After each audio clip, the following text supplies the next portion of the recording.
Ay, matindi ko pong tinututulan yan, Rafi, at tututulan kung i-bring up ulit sa floor para sa pagdebate.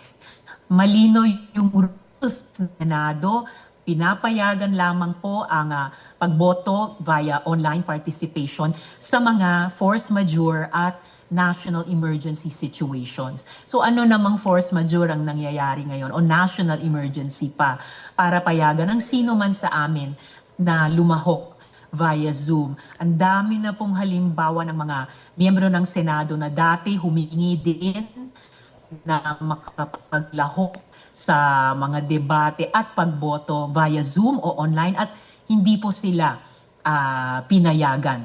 Minsan lamang nangyari yon panahon ng pandemic. And even then, Rafi, kung pwede kong ipaalala, si then Senate President Tito Soto ay physically pa rin araw-araw na pumasok para buksan ang sesyon at pagkatapos ay i-adjourn ang sesyon. Okay. Wala pong ganyang national emergency o obtain ngayon.